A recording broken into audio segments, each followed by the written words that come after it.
Assalamu alaikum warahmatullahi wabarakatuh. Mpenzi mtazamaji, natumai mzima buheri wa afya. Jina langu ni Haifa Muhammad na karibu katika kipindi kipendacho Upeo Asubuhi ndani ya kitengo afya na ustawi. Alhamdulillah, tupo naye mgeni wetu si mwingine bali ni dada yetu ambaye ni mchapakazi, ni mkakamavu, naamini kwa anachokisomea ataweza kuafikia malengo yake, na si mwingine bali ni Karen Mutisia ambaye tupo naye ndani ya studio zetu akizidi kudadavulia na kueleza mengi kuhusiana na afya. Na katika swali letu la leo tunaenda kuangazia kuhusiana na stroke. Warnings, signs and emergency response. Tunataka kuangalia hili swali la stroke.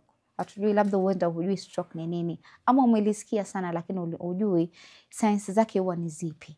Na inshallah tukielekea kwake tutaweza kufahamu mengi na mengi zaidi. Karibu sana Karen. Natumai huna neno. Karibu tena. Naam, tukiangalia mada yetu leo tunataka kuongelea mada ya kuhusiana na stroke. What is stroke? What's stroke? Kwa hivyo kwanza nataka kusema the brain, akili, it's a very delicate organ. Inahitaji glucose na oxygen kila wakati. Ndio wajua inafanya kila kitu. Ndiyo. Kabla hata niongee ni akili yenyewe. Na. Kwa hivyo tukifika kwa ile stroke ni ile hali ambayo yatokezea wakati damu haifiki kwa sehemu fulani ya akili. Kwa hivyo hakuna ile glucose, hakuna oxygen. Na hilo linapofanyika unapata zile cells za akili zinaanza kufa. Kwa maana utasikia watu wakisema brain infarction. Ona, kwa hivyo damu haijafika kwa ile sehemu fulani. Bas, kwa hivyo tukiangalia stroke, kuna aina mbili za stroke.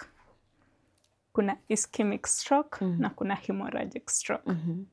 Ischemic inamaanisha si ukiangalia mishipa yenye enda kwenye damu. Ina maana kwa ule mshipa ulizuiliwa ama ukafungika. Kwa hivyo isaidia damu ya akili ipate damu.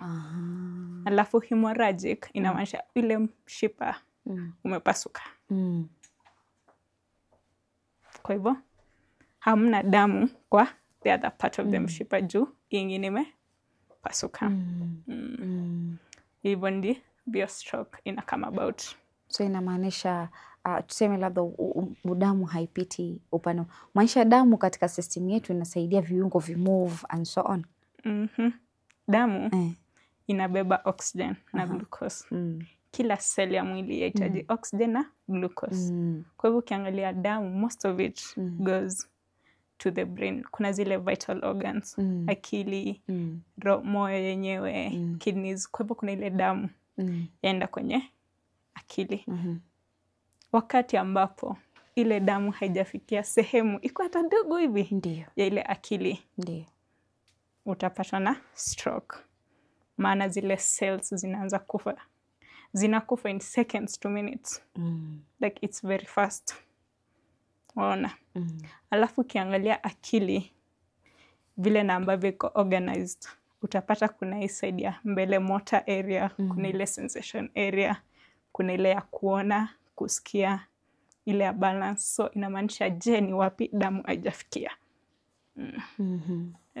So tukiangazia swala hilo kwamba stroke, je, huwa inatokea tu ghafla ama kuna signs ambazo mtu ataweza kujua kuzinotice kwa mwili wake na kujua kwamba niko na higher chances ama likely kwamba naweza pata na stroke? Okay. Kwa hivyo kama vile nimeeleza kuna ile ischemic na ile hemorrhagic stroke.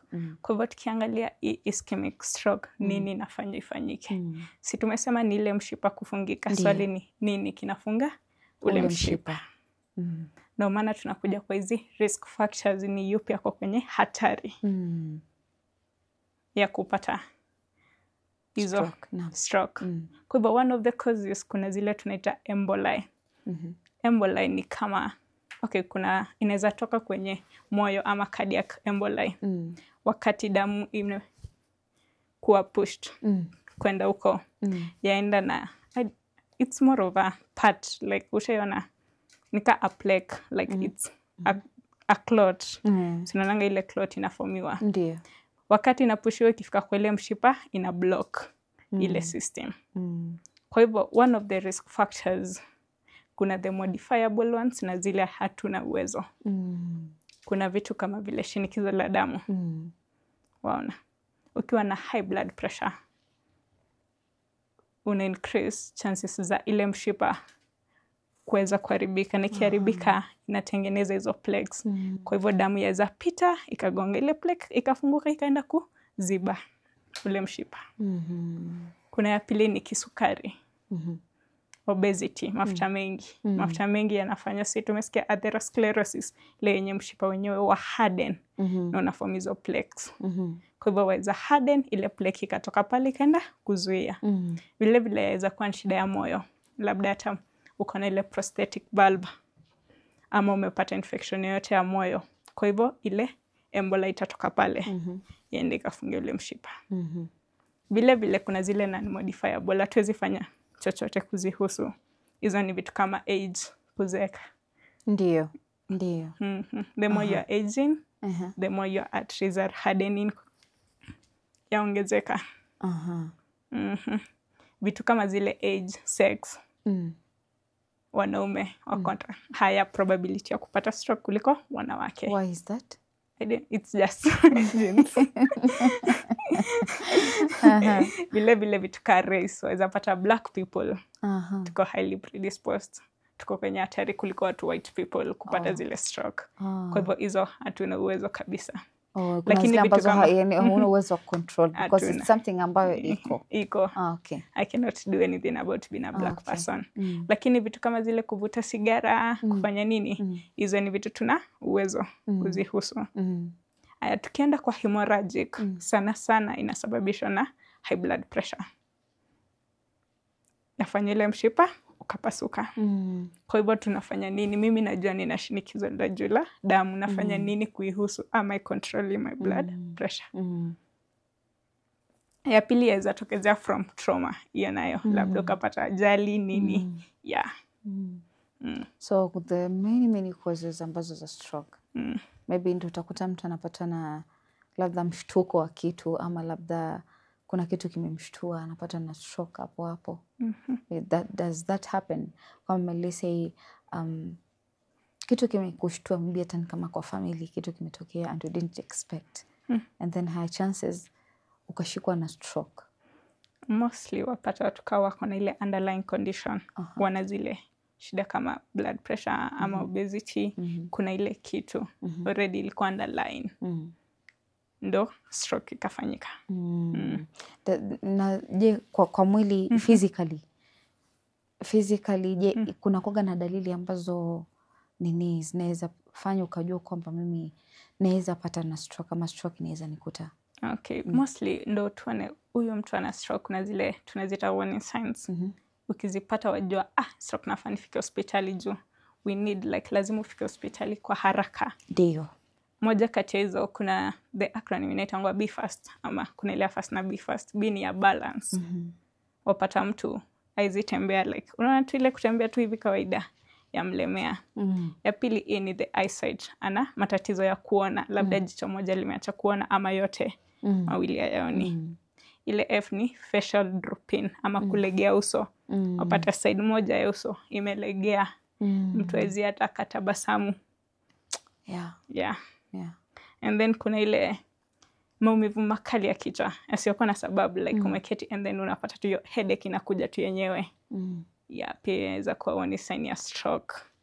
Kuna pia vile vitu kama kizunguzungu.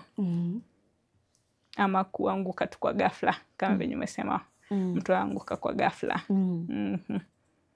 Kuna vitu kama arm dropping, ama kulegea kwa mkono. And then kuna nasikia mkono ufanyi kazi. Hauna nguvu, huwezi fanya kazi, umelegea, hata huwezi inua. Waona venye tu inua hivi mkono, huwezi ukainua huo mkono. Then kuna vitu kama the T of it stands for time.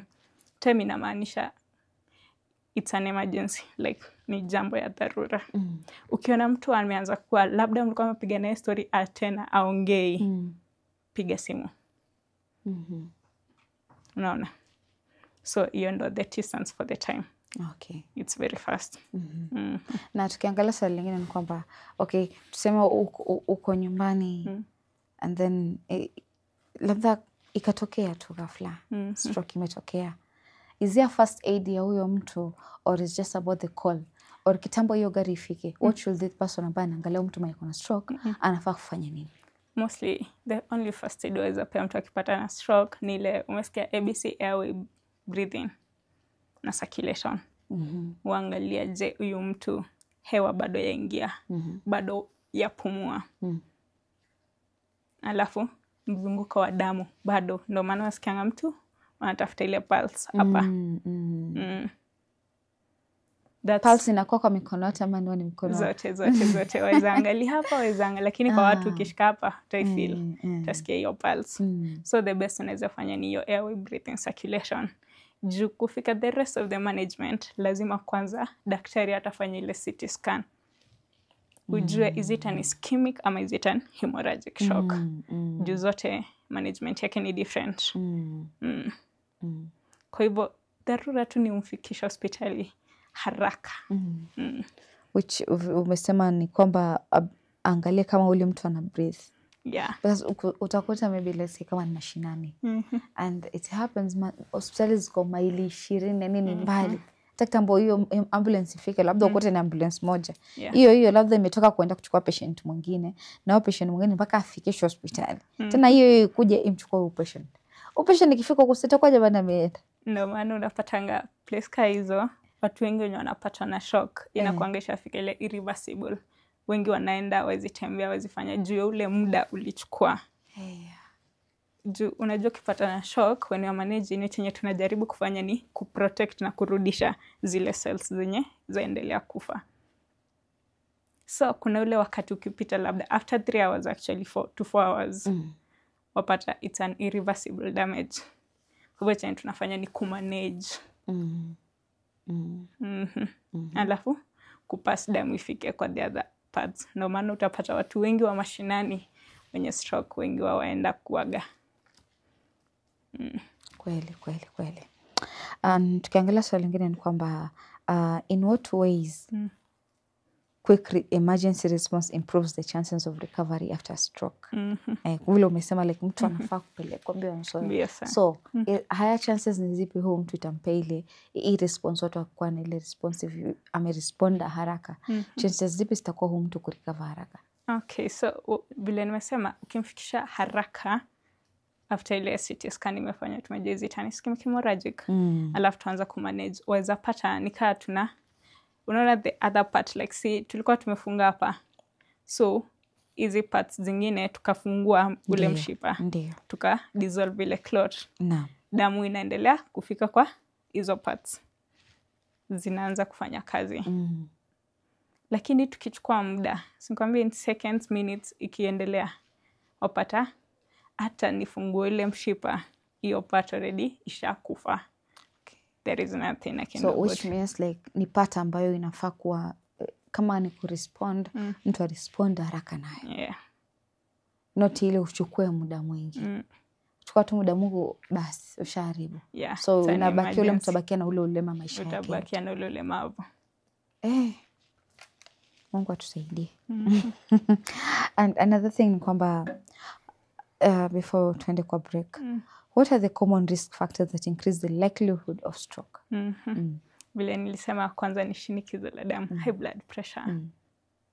Ya pili kisukari, obesity, exercise, tufanye zoezi, kuvuta sigara, matumizi ya pombe kwa wingi. Juu tana hizo zinaendanga zinafanya injury. Ukiangalia blood vessel ina ile ndani tuita endothelium. So wakati kuna any injury into that endothelium, lazima itajiripea. Ikianza kujiripea what am I forming? A plaque. Na ile plaque ndo yenye itakuja ikaachilia pale ikaenda kublock. Thank you so much. Asante sana. Tutachukua pumziko, tukirudi tutaendelea na awamu ya pili. Kurudi kwako mpenzi mtazamaji, natumai katika awamu ya kwanza mmeweza kufahamu zaidi kuhusiana na hili swala la stroke. Ni swala ambalo linawasibu wengi pasi na kujua. Mtu uweza ukaamka ama ukawa umekaa tu ikakushika ghafla. Ni kitu ambacho nisema ni unpredictable, lakini pia tulivyoambiwa kuna signs ambazo unafaa kuziangalia. Kuumwa na kichwa sana, unafaa kuangalia. Kulegea upande wa uso, unafaa kuangalia mikono labda kulegea, unaona huwezi inua kitu. Hizo ni signs unafaa kushughulikia haraka, na ni kitu ambayo inahitajia quick response. Kwa wale ambao mnaopenda kuvuta sigara, kunywa pombe, tahadhari ni kwenu zaidi. Tunawaambia tunawapenda sana na afya yenu pia ni muhimu. Mpenzi mtazamaji, acha tuchukue mapumziko, tutakaporudi tutaendelea zaidi.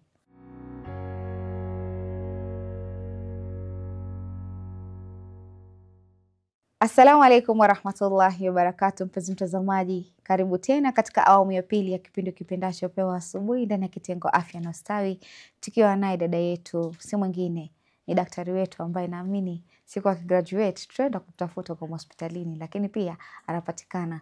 Na inshallah mpenzi mtazamaji, si mwingine bali ni Karen Mutisia ambaye tupo naye ndani ya studio zetu akizidi kujuza mengi kuhusiana na swala zima la stroke. Stroke ni kitu ambacho ndio huwa utakuta kitokei sana, lakini omba kisikufiki, kwa sababu kunao wanaojua uchungu wa mtu wao upatwe na stroke. Ni kitu ambao inaweza pia kumaliza hapo hapo, unaweza fariki hapo hapo. So ni kitu ambacho kinafaa kushughulikiwa kwa haraka sana. Mpenzi mtazamaji, tukirudi kwa Karen tutaweza kufahamu mengi na mengi zaidi. Karibu tena Karen. Asante. Naam, tukiendelea na mada yetu. How can family members or caregivers prepare themselves to handle a stroke emergency? Jambo la kwanza ni wanafaa waelewe historia ya kiafya. Nani mamangu yuna shinikizo la damu, how we taking care of it? How frequent tunaenda kumpima ama kuscreen? Ndio. Tuone ile blood pressure imefika wapi. Ndio. Huyu ana historia ya kupata stroke ama akona ile kisukari, are we taking care of it? Vile vile tunafaa, familia inafaa iwe na zile nambari za emergency kama vile tumesema, iki happen lazima tupige simu kwa haraka. Alafu wanafaa pia wakajifunza kufanya ile first aid ya airway breathing. Tuhakikishe mtu anapata oxygen ya kutosha. Damu bado inaendelea kuflow. Naam. Na tukiangalia swali lingine ni kwamba what role should public health institution play in promoting stroke awareness? Kwa sababu ni jambo ambalo wengi wamelinyamazia. Kusema kweli, ndio tunaongelea masuala ya ukimwi kila siku, maybe cancer and so on. Kuna huu ugonjwa ambao tumeweza kusahau, na ni kitu ambacho kinakuja tu all of a sudden. Na vile umesema ni wengi ambao hawato angalia hizo signs, labda angalia kama upande mmoja umeanza kulemaa ama ni vipi. Kuna mtu hata angalia hilo swala. Atachukulia labda swala la kawaida, maybe ni ganzi imekuja imeshika and then maybe ni mshipa and so on, and then amerudi sawa. Lakini reality ni kwamba huenda ni stroke imefikia. So ni jinsi gani ni public health watakuja pamoja, especially these institutions zinazofunza maybe ni hospitali and so on in promoting stroke awareness. Jambo la kwanza ni wanafaa washirikiane na vyombo vya habari. Wakuja kueleza watu kuhusu stroke. Stroke ni nini, ile tumeongelelea. Pia wanafaa kuelimisha wale community health workers. Juu hatuwezi sema daktari ataenda kila siku kupatana na wale watu wengi uongo. Kweli. Lakini kuna wale community workers kila siku wana wale watu. Wakawaelimishe kuhusu ile stroke. Wafunze watu stroke ni nini. I guess elimu pekee ndo the main way ya create awareness. Kweli. Kuelimisha watu. We have social medias ambazo pia zinafaa kusaidia kuleta awareness ya stroke. Na I think pia entertainment industry inaweza play a bigger part, because if we act as kid concerning this disease, naamini pia itafikia mbali. Watu watajua like it's very important. Kuna umuhimu mkubwa mimi kujua dalili ambazo zinasababisha mimi kuweza kupata ugonjwa wa stroke. Asante sana.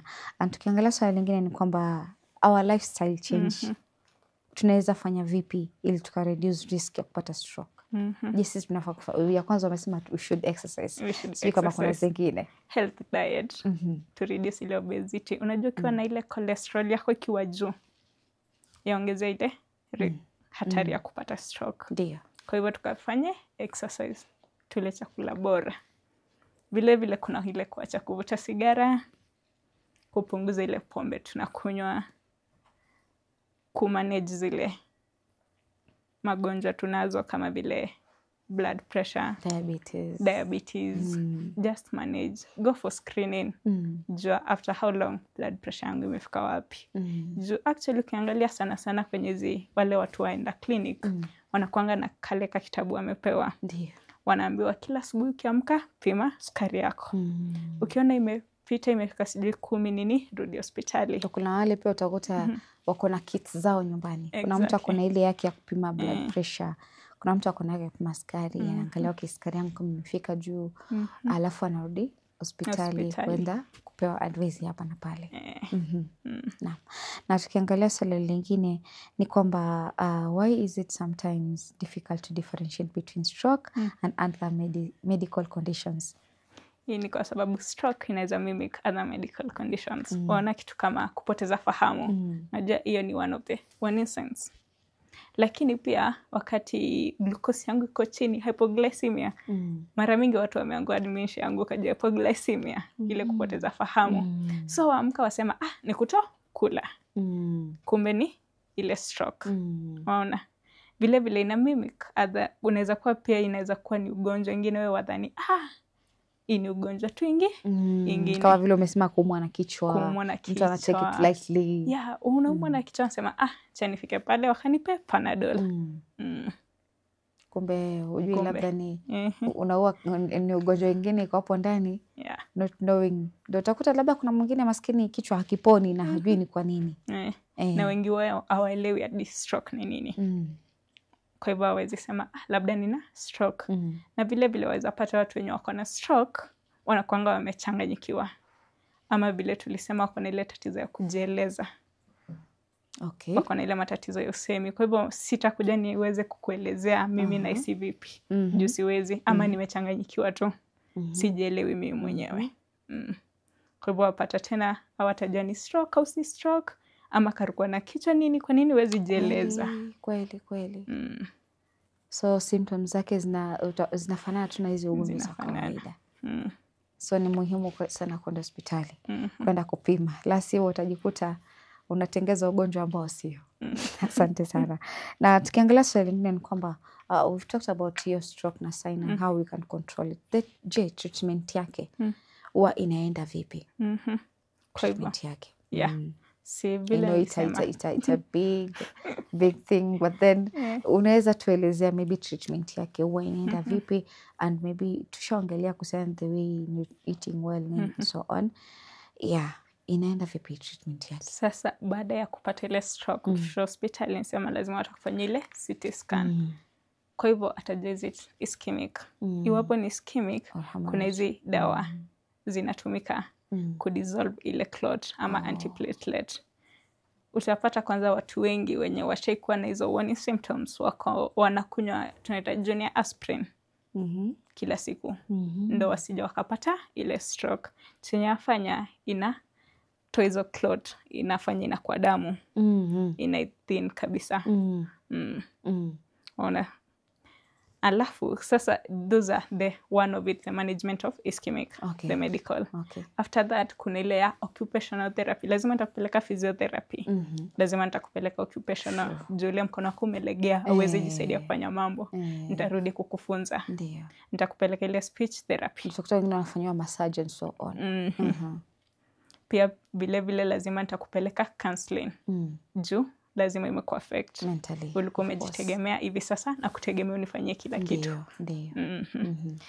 Iwapo ni hemorrhagic, sasa hapo ndo ile sasa hadi mpaka surgeon anaweza ku involved. Ina depend ni gani.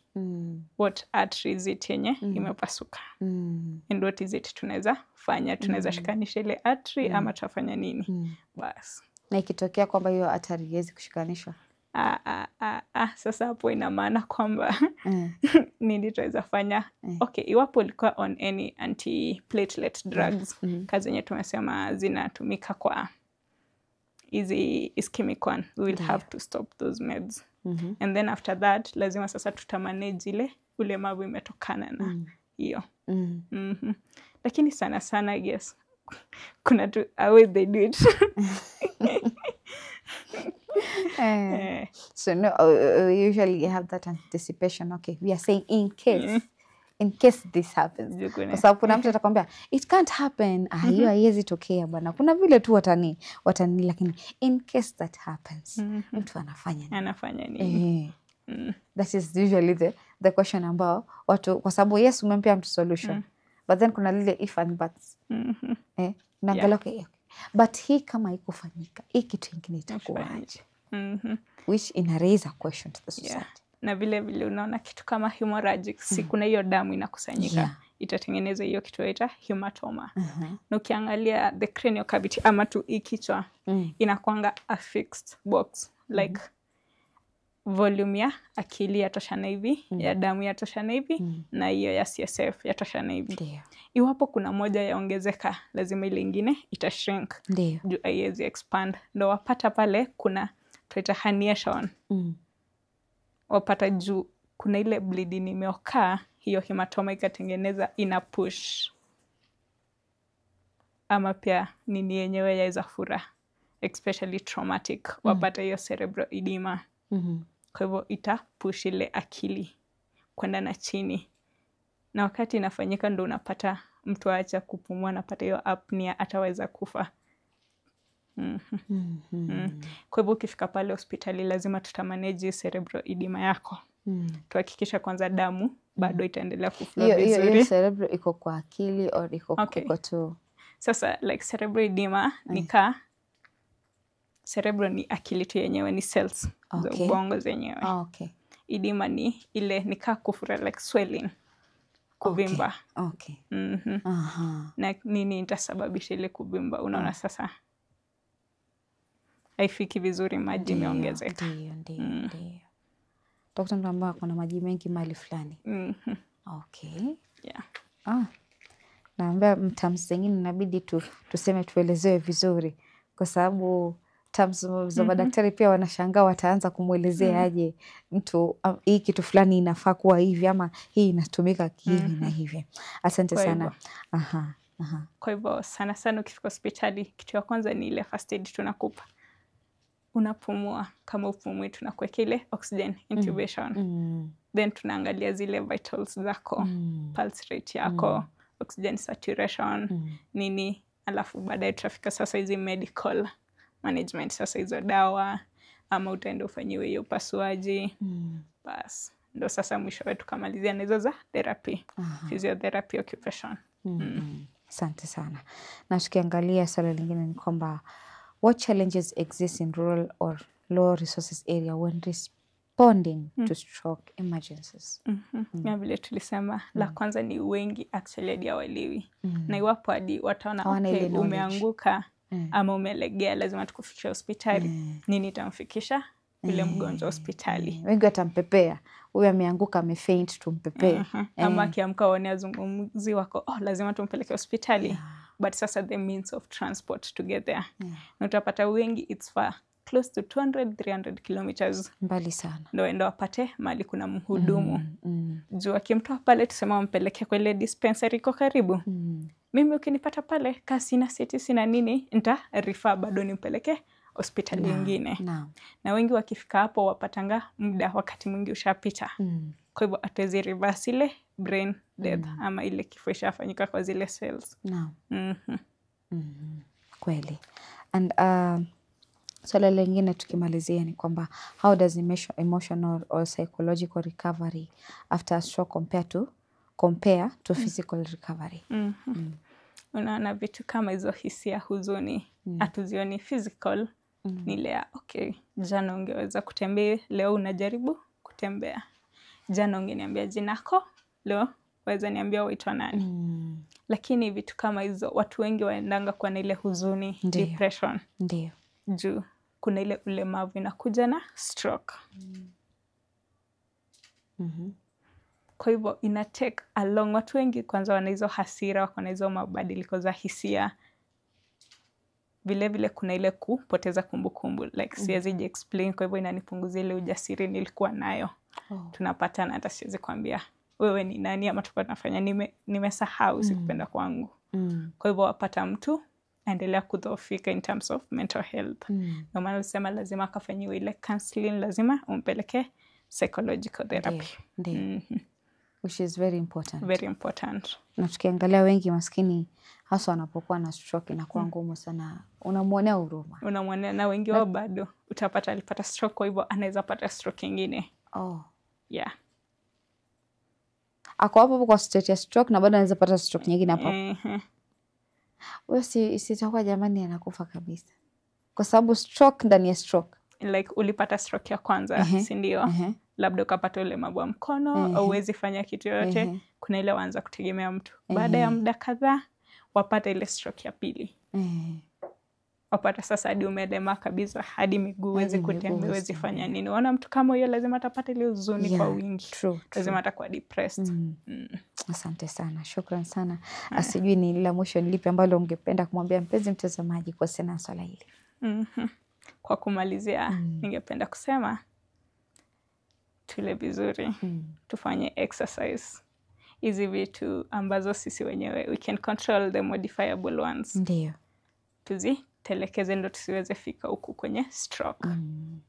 Asante sana Karen, nashukuru sana kwa uwepo wako, na asante sana, na mimi tutaweza kukutana zaidi kuweza kuongelea masuala ya afya. Ni vitu ambavyo ni muhimu sana jamii kuweza kuvijua. Asante sana. Karibu. Kurudi kwako mpenzi mtazamaji, natumai katika awamu ya pili tukiwa naye Karen umeweza kufahamu mengi kuhusiana na stroke. Najua ni machache ambayo ameweza kuiangazia, tukiangalia kwamba pia wewe unaweza jituma ukaangalia kwamba sisi tumekupa tu snippet ya vitu ambavyo unafaa kuvifahamu. Ima ni magonjwa kadhaa unafaa kufahamu. Ima ni kuhusiana na stroke, ni ugonjwa wa kisukari, ni ugonjwa wa nini, unafaa kuyafahamu, kwa sababu sisi tunaishi hivi, lakini afya hatuwezi jua tutadhurika upande upi na upi. Na inshallah mpenzi mtazamaji, kufikia hapo sina mengi ya kusema isipokuwa ni kukwambia maasalamu.